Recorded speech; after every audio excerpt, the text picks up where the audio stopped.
Olá, seja bem-vindo ao JR Trade. O Brasil possui hoje mais de 500 mil influenciadores digitais. É um mercado que não para de crescer e movimenta bilhões de dólares ao ano. A Mind é a agência pioneira em agenciar esses talentos. Para falar sobre o desafio desse trabalho, a gente conversa hoje com a CEO da agência Mind, Fátima Pissarra. Fátima, seja bem-vinda ao JR Trade. Obrigada pelo convite. Eu adoro dividir um pouco mais sobre esse mercado novo, que é o marketing de influência, influenciadores, e estou adorando o convite, poder estar aqui com vocês. Maravilha! Antes da gente começar a nossa entrevista, só queria lembrar a vocês que o JR Trade tem um episódio novo toda quarta-feira, às 7h30 da noite, nas plataformas digitais da Record TV ou no seu tocador de podcast preferido. Fátima, para a gente começar, eu queria já fazer a primeira pergunta sobre marketing de influência. O que é isso e qual é a influência, qual é a relevância disso no mercado publicitário atual? Olha, o marketing de influência a gente chama quando alguém influencia pessoas, né, e seguidores a comprarem algum produto, a buscarem mais informações sobre ele. Aí a gente faz o vínculo com o marketing, né, em si. E o que eu sempre falo é que marketing de influência, a influência em si está em todos. Então eu sempre falo, quando é que te ligam para pedir uma opinião? Então, qual carro eu compro? É para isso que te ligam? Qual maquiagem eu compro? O que você influencia a sua família, os seus amigos? Então, esse é o seu poder de influenciador em algumas temáticas, né? Carro, por exemplo, ninguém me liga para comprar carro porque eu não entendo nada. Então, não sou uma influenciadora de automotivos. Mas todo mundo tem a sua influência. Então, o influenciador, ele não é a pessoa que tem milhões de seguidores. Ela é a pessoa que mobiliza. Às vezes você tem uma pessoa que tem milhões de seguidores, mas ela não endossa nenhum assunto. Ela não mobiliza, talvez ela só tenha um feed bonito. E aí o que gostam são das fotografias que essa pessoa posta. O marketing de influência é quem eu vou colocar falando do meu produto e que passa credibilidade para vender esse produto.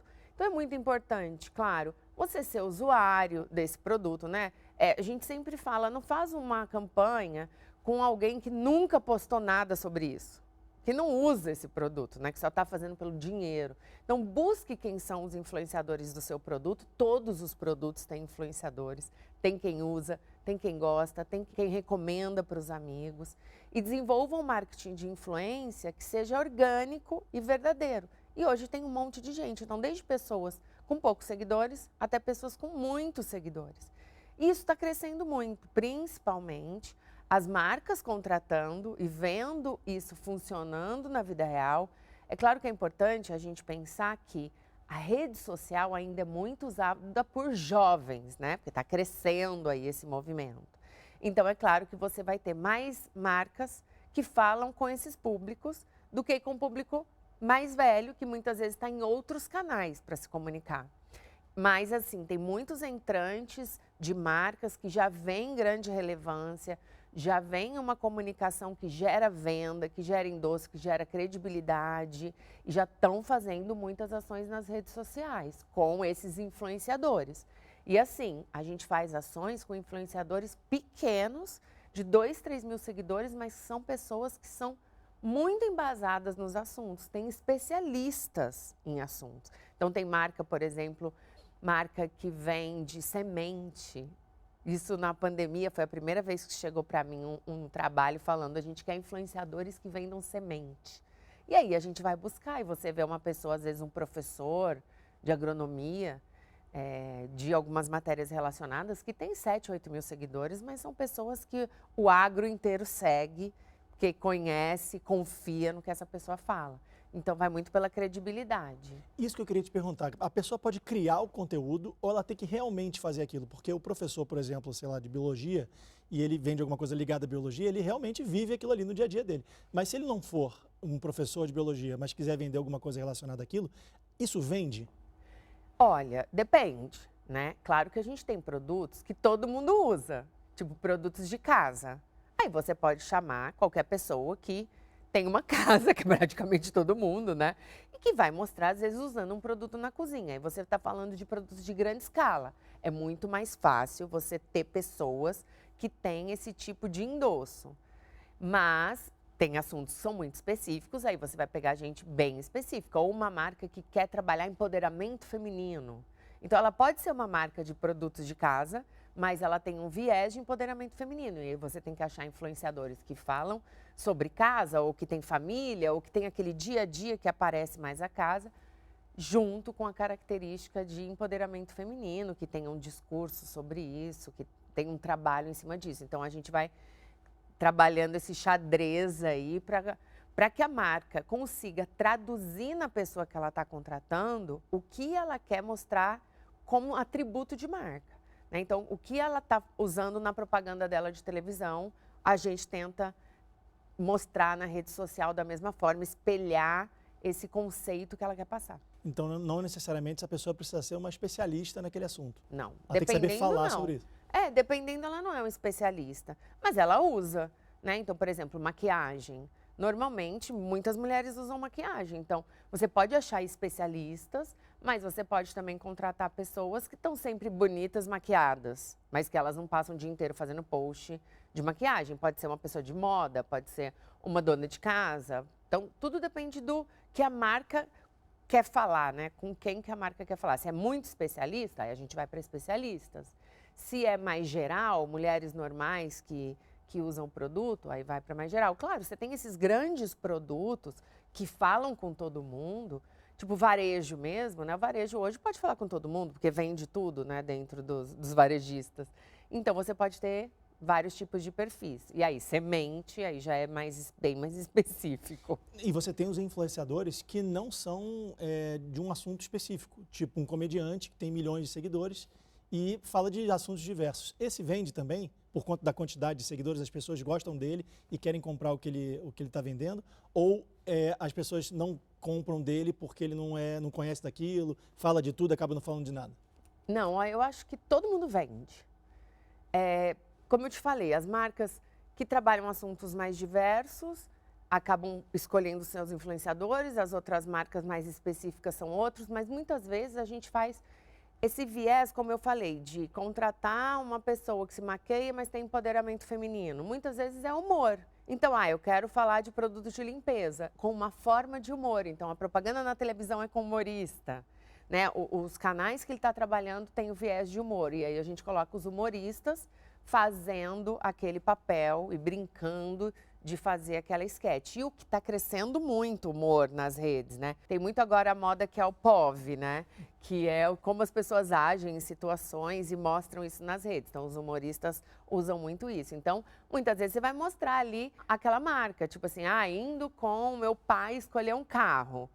Na verdade, é uma sketch de humor da pessoa mesmo fingindo que é o pai, fingindo que é a filha, que vai explicar sobre o carro. E aí, o importante é você ver a audiência desse influenciador, com quem a marca está falando, para ver se vai ter conversão, né? Você participou do JR Trade em 2021. De lá para cá, essa profissão, digamos assim, de influenciadores digitais, cresceu?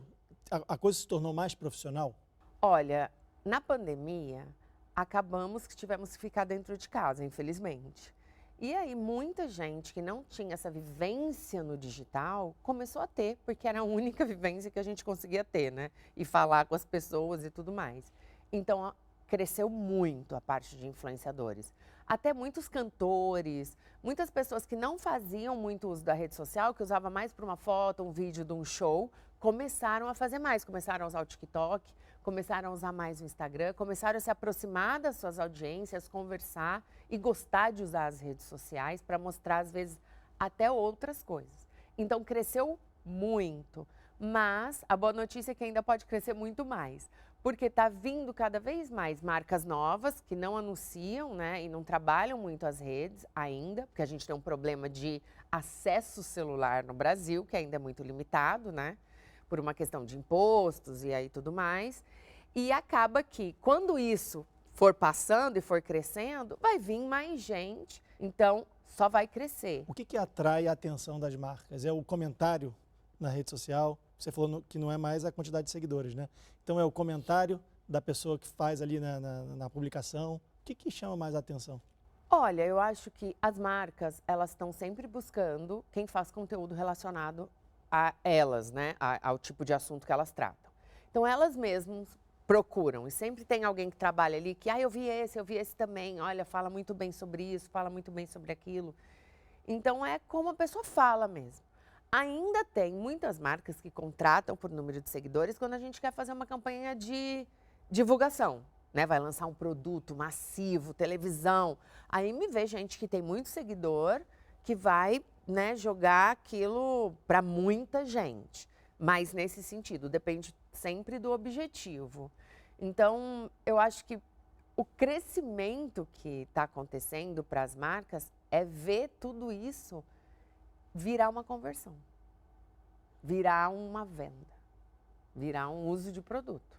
O CONAR tem um código de ética para os influenciadores. O que vocês acham disso? Olha, eu acho que o código de ética é muito importante. Eu acho que falar sobre a publicação também é muito importante. Só que existem algumas discussões que a gente tem por uma questão que a gente está numa plataforma, né? A gente está hoje em plataformas sociais. E muitas vezes a plataforma joga o algoritmo de quem sinaliza que é uma publicidade para baixo. Não deveria acontecer, devia ser orgânico como as outras publicações da pessoa. Então existe uma discussão sobre isso, que a gente tem que ter a regra, mas hoje a regra prejudica o anunciante, né? A gente tem que usar obrigatoriamente, mas a gente vê que a publicação que é marcada pelo que a gente é obrigado a marcar é 1/5 da audiência de uma publicação normal de um influenciador. Queria que você me falasse a diferença entre os influenciadores digitais e os garotos propaganda da publicidade tradicional. Olha, eu acho que o garoto propaganda é uma coisa que está mudando também, né? Hoje a gente vê vários influenciadores como garoto propagandas e vários garotos propaganda que é mais de televisão, né? Que tem aquele reconhecimento mais nacional, como influenciadores. Então está tendo um mix grande, né? Está mais ou menos caminhando para todo mundo virar a mesma coisa. Hoje se trabalha o garoto propaganda, quando vai para a televisão principalmente, pessoas que têm um reconhecimento maior no 360. Aí a gente vai para essa questão de que no Brasil ainda temos problemas de acesso digital. Então aí você não tem um influenciador com uma notoriedade de uma pessoa de televisão que está na casa de todo mundo. Então, eu quero uma pessoa que de qualquer faixa etária a pessoa vai olhar e vai saber quem é, né? É uma pessoa que vem de televisão. Mas eu quero falar com esse público. Talvez tenha um influenciador que faz esse mesmo papel de ter notoriedade nesse assunto. Mas cada vez está mais se mesclando isso, cada vez mais está se tornando uma só pessoa para ser contratada, que é uma pessoa que endossa a marca de alguma forma e vai falar para todo mundo. Como é que o 5G vai mudar isso? Você acha que o 5G vai influenciar nisso que você está falando? Olha, eu vim de celular, tá? Eu vim de operadora, eu era da startup da BCP, que depois virou Claro. E a gente já estuda o IMAX há muito tempo, né? O problema é um problema que a gente está num país que 34% de imposto para operadora, é um dos maiores impostos do país, se não o maior, que precisa cair. E aí, a hora que você precisa levar uma antena de 5G para o norte e para o nordeste, você não consegue pagar, porque 80% do país é pré-pago. Ticket médio aí em torno de 10 a 15 reais. Então, você está falando de baixa receita. Para você instalar uma antena de 5G que custa milhões, não paga conta. Então, precisa ser feita uma mudança política, né, e de legislação para que o acesso consiga ir para todas as pessoas e a gente conseguir aumentar o uso. Eu não vejo que o 5G está vindo em uma discussão relacionada a isso, a baixa de custo e como você amplia o acesso, né, de Wi-Fi, de rede de transmissão de dados no país todo. Eu não vejo essa discussão muito acontecer. Quando a gente falava de WiMAX, que eram antenas de Wi-Fi que cobrem grandes espaços, o preço não paga. Fátima, influenciador geralmente é sinônimo de tendência. Mas eu queria que vocês falassem para mim internamente, o que se fala internamente nas agências. O que funciona e o que não funciona. Olha, o principal que funciona é a verdade, é a autenticidade. Isso é o que funciona. O influenciador, ele tem seguidores porque as pessoas acreditam na mensagem, vivem com ele, sabem que é verdade aquilo que ele está falando, se ele usa um produto, se ele vai em tal lugar e tudo mais. Então, o mais importante é que a marca que entra, entenda que ela está fazendo parte daquele discurso e não o contrário. E não o influenciador vai fazer um anúncio de 30 segundos do produto dele. Que eu estou entrando na sua casa, que é o seu Instagram. É a sua vida, é você na sua vivência. Não é uma novela que você entra com um break comercial ali e ele para e fala, olha, veja bem, né, pérolas da não sei da onde, que vai falando as coisas que a marca quer que o influenciador fale, que ele fala, eu não falo isso, eu nunca falei isso. Todo mundo vai saber que é mentira. Então, isso é uma coisa que é a tendência, não é 100%, claro, porque ainda a marca não vê. Eu acho que quando a marca faz um merchan, ela já está acostumada a mensagem ser do personagem. Mas no Instagram, ela ainda vê como um canal de anúncio, e não é. É muito mais um merchan. E nos influenciadores acontece muito o que não fazer, que é ele falar uma coisa que todo mundo que segue fala, ai, com certeza isso é pago. E o seguidor percebe quando é real, natural, e quando ele está sendo pago, quando não é orgânico? Percebe, a gente vê isso nos comentários. Muitas vezes, principalmente o pessoal de humor, coloca o produto de uma forma muito engraçada, né, divertida. E aí você vê os comentários, melhor publi, assisti 3 vezes, tá incrível, tá maravilhosa. Ou uma coisa que a pessoa usa realmente, que os outros sabem que é. Tipo, eu tomo vinho. Eu sempre posso tomando vinho. Aí eu dou uma dica de vinho. É real. Agora, não, nunca tomei vinho na vida, nem bebo. A marca quer porque quer contratar aquela pessoa, porque é bonita. Eu posso, a pessoa fala, já sabe que não é verdade. Queria saber isso no início, porque a gente falou no início do programa que a Mind é pioneira em agenciar os influenciadores digitais. Como é que vocês enxergaram essa oportunidade no início? Olha, a gente já trabalhava com muitos cantores, muitos artistas. Esse é o ponto principal que eles falavam desde o início, que é, eu tenho os seguidores, eu falo com as pessoas todo dia. Então, eu preciso que a marca entenda que eu vou fazer o comercial dela.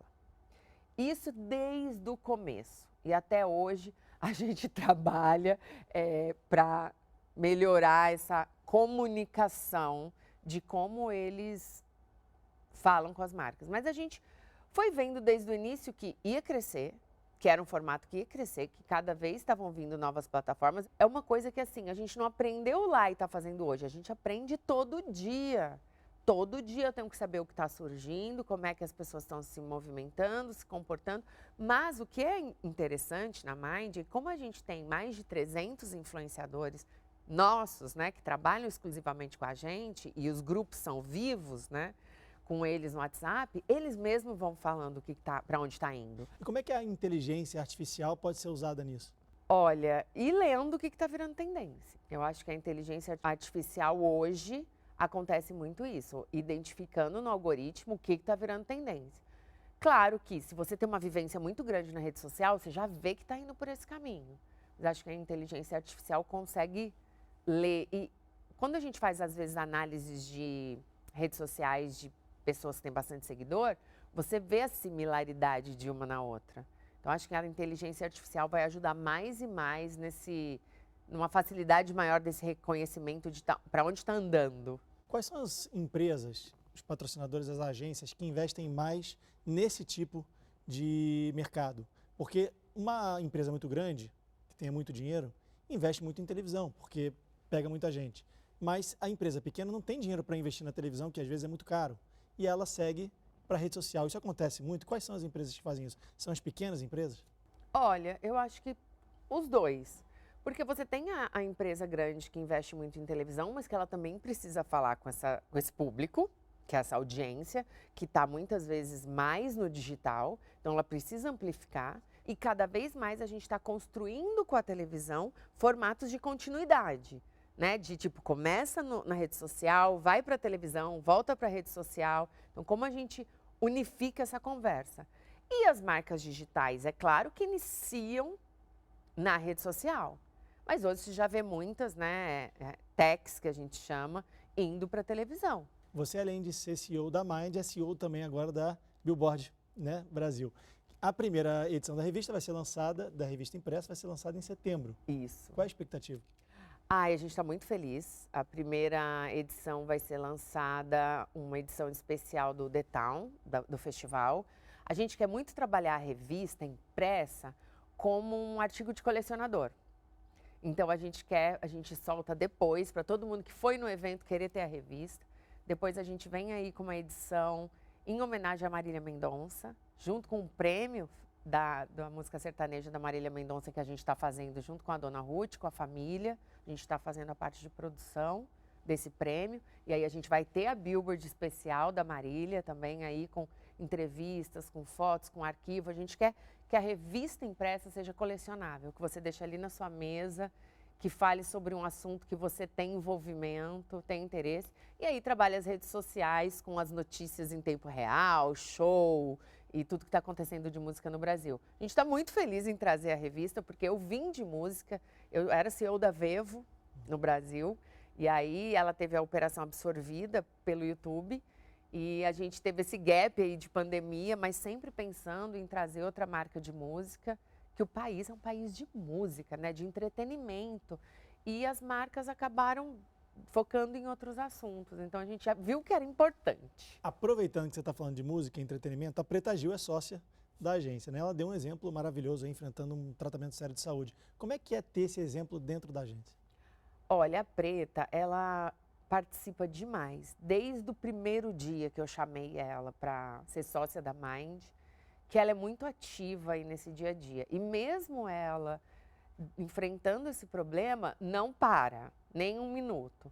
Então tá lá participando e não, gente, vai passar, sempre muito otimista. Então assim, é incrível trabalhar com a Preta e ver a força que ela tem de viver. E aí a gente conhecendo a Preta, sabe que a vida toda foi assim, né? Preta sempre foi muitas vezes criticada, as ações delas colocadas como polêmicas, e ela já teve que enfrentar tanta coisa que no fim isso é mais um enfrentamento de uma mulher empoderada que quer construir um mundo melhor com mais respeito. Então a gente tem muito orgulho de ter ela dentro da Mind. Falando em mulheres empoderadas, mais de 60% da agência são mulheres, não é isso? Mais de 60% dos cargos.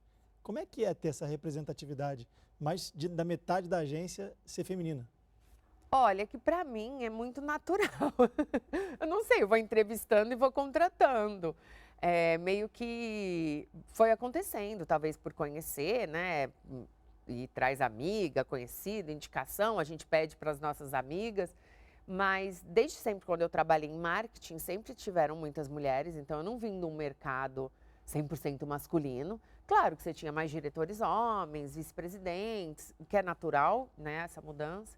Mas não era uma coisa assim, só tinha eu de mulher na vida, no trabalho. Não, sempre teve muitas mulheres. Então, para a gente foi um caminho natural e a gente se orgulha muito de ter essas mulheres dentro da Mind aí, construindo, inovando e fazendo coisas diferentes. Queria que você faça um pouco da sua carreira rapidamente. Você falou que veio da música, hoje está na parte de marketing digital. Como é que foi a tua trajetória até aqui? Olha, eu comecei basicamente no lançamento da internet. Eu fazia Federal de Santa Catarina e a gente foi a primeira universidade, junto com a Federal do Rio, que testou internet com modem 14400, ninguém vai lembrar, que chiava ainda, fazia com disquete. Foi em 95. 95. Então eu fiz o teste. Então eu tô desde o começo e eu quis trabalhar nessa área porque eu estava desde o começo. Eu falava, não, porque eu fiz jornalismo. Eu falava, nossa, para eu ser lá jornalista vai demorar muito. Eu vou para algum lugar que não tem ninguém que entende. Então eu comecei no digital, fui para a Telecom, entrei no startup da BCP e fui cuidar do site. E aí eu lancei todos os programas de música. Ringtone, que era o que tocava no celular no começo, depois todas as parcerias de música, eu que trabalhei. Então eu vim sempre construindo com telecom, com digital e com música. Então foi mais ou menos dentro dessa linha que eu cheguei até aqui. Para finalizar, o que a gente pode esperar da Mind até o resto do ano? A gente na Mind está sempre inventando coisa nova. Tá vendo que tá vindo e tá fazendo coisas diferentes. Agora a gente tem o prêmio da Marília, né, que acontece dia 24 de outubro, que a gente está muito feliz, a gente está com todo o foco voltado para isso. A gente tem também aí os projetos de produtos de influenciadores, que está crescendo, ainda é um mercado muito pequenininho, mas a gente já presta atenção no que vem para o futuro. E o lançamento da Billboard, que a gente está em super ansiedade e tenho certeza que vai fazer projetos incríveis. Já tem projetos incríveis sendo feitos, que a gente vai contando aí até o final do ano. E aí temos o Prêmio Potências. Dá para adiantar alguma coisa? Tem muita coisa, show surpresa pelas ruas. Vamos voltar com força total. A hora que você estiver andando, vai ter um artista cantando. A gente tem o Prêmio Potências também, que é para homenagear, né, pessoas pretas em todas as áreas. E também dentro da Mind, hoje, 50% dos colaboradores são pretos. Isso desde 2017. Então, a gente trabalha muito nessa área, né? Atua muito em relação a isso, essa questão de raça e gênero. E o Prêmio das Mulheres da Música também, que a gente provavelmente vai unificar com o Prêmio da Billboard de Mulher também. E aí acontece em dezembro. Então, tem muita coisa vindo. Legal, infelizmente nosso tempo chegou ao fim. Quero agradecer a tua participação aqui no JR Trade. Fátima Pissarra, CEO da Agência Mind, muito obrigado. Obrigada a vocês pelo convite e sempre que precisarem, a gente vem aqui contar as novidades. Muito obrigado pela participação. Obrigada. O JR Trade é o nosso espaço para falar sobre comunicação, publicidade e marketing das marcas. Não se esqueça que toda quarta-feira, às 7h30 da noite, tem um episódio novo do JR Trade nas plataformas digitais da Record TV ou no seu tocador de podcast preferido. Muito obrigado pela sua audiência e a gente se vê. Tchau!